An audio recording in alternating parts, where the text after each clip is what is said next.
Good morning, Paul and Bhargav. It's Monday, the 27th of March. Here's the heads up briefing for today.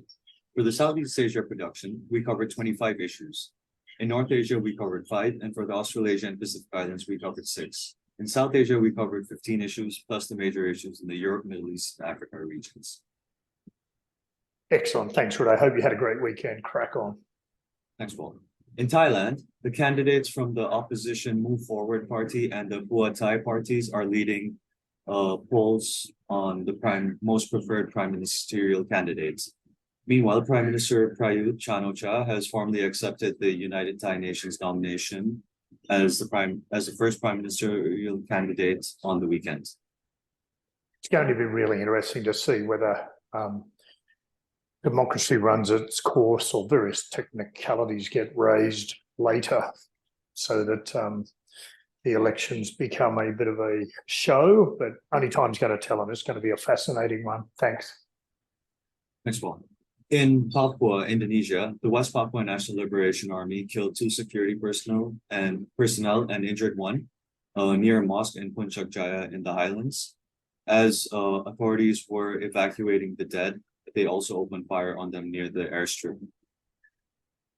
Look, that's an interesting little twist because some of the more advanced militant groups, namely the Tamils, when they were still around, but especially down in southern Thailand, Patani Liberation Organisation and the Patani United Liberation Organisation and other elements, they actually specialise in counter-ambushing emergency response forces.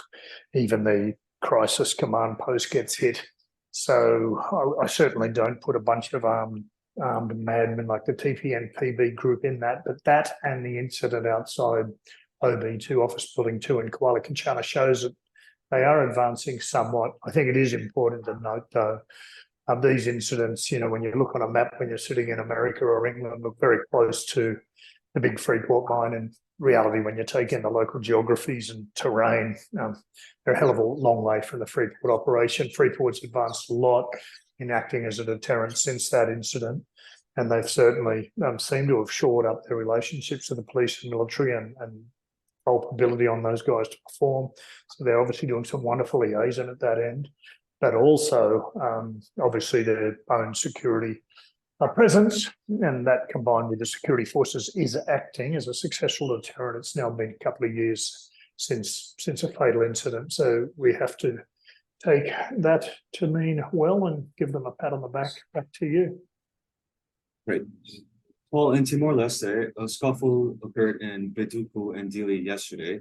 Now, this is after a member of the Kunto party switched allegiance and said that they would support the National Congress for Timorese Reconstruction. So other members of the Kunto party assaulted the victim yesterday. Yes, well, look, I mean, perhaps we might think that that's quite primeval, but I think it may do Australian politics the world of good if we could just randomly have members of each party beat the badoobas out of each other. Look, it's sad, but I don't think it's going to have any real impact on the security paradigm coming up to the next election. Kunto is actually linked to the martial arts group party.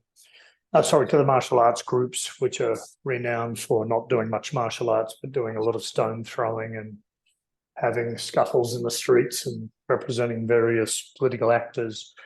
But I don't think this is going to be something that's going to mar the election in any widespread way or even affect movement within Dili. Thanks. Back to you. Lastly, in New Zealand, intelligence agencies are raising concerns about growing threats of foreign interference and malicious cyber activity ahead of the October general elections. Obviously, they've pulled out the Five Eyes play before elections is a great opportunity to blame the rest of the world rather than focus on perhaps you don't have the right cyber policies and the right policies in place.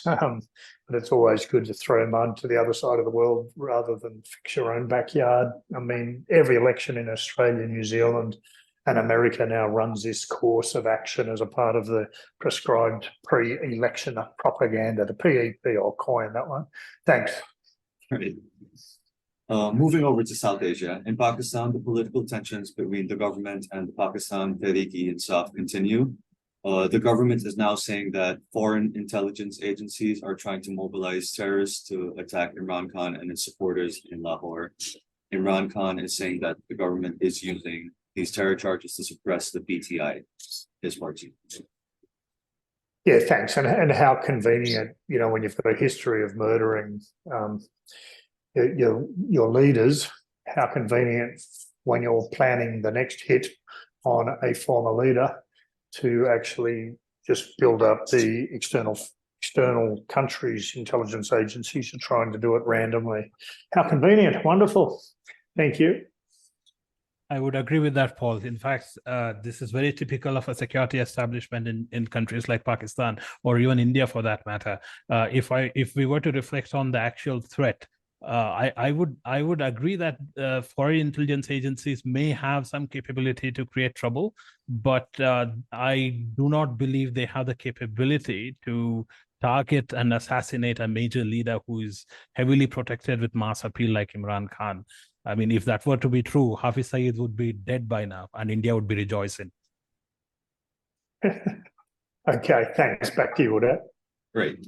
Moving over to Bangladesh, authorities are on high alert to prevent any terror attacks or violence during Ramadan. They've also expressed concern about the possibility for communal tensions and violence. Now, this comes ahead of the elections in January. So situation normal in Bangladesh. Thanks. More or less, yes. Moving Paul, over. sorry, Uday. Paul, if I may ask you to comment on the capability of the RAB battalion here, it is very relevant to note, especially before the elections and some of the problematic elements which have propped up in Bangladesh, such as Jamaat-e-Islami and a couple of opposition parties who have been on the upswing in conducting protests. So you have noted their performance. Yes. How would you reflect on that? Yeah, look, I mean, they're certainly a world-class response element. They don't muck around. They're not going to pass sort of human rights tests in the halls of meetings in Washington, DC, while people are having expensive lunches in wonderful hotel rooms. But they're very capable from a suppression capability, but their actual capability of suppression actually indicates the broader issue, and the broader issue is there's many issues that need suppression because there's no real democratic methodologies in place to have good communications. There's a lack of leadership. There's a massive greed and corruption that permeates the country. As a result, there's a lot of frustrations. People are blind towards their political party and the leadership of it, so that there are a lot of unjust actions and unjust uses of power. The security forces, the army is quite good. The average policeman is very ordinary, but the rapid response battalion is extremely capable. But again, a reflection of everything that's bad that results in things have to be quelled so they don't spread. Thanks, Right. Paul.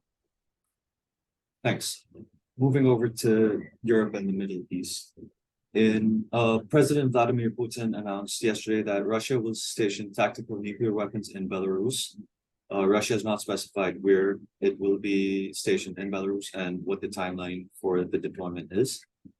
Meanwhile, Norway, Sweden, Finland, and Denmark signed an agreement to run their fighter jets as a single fleet as part of a deterrence force against Russia.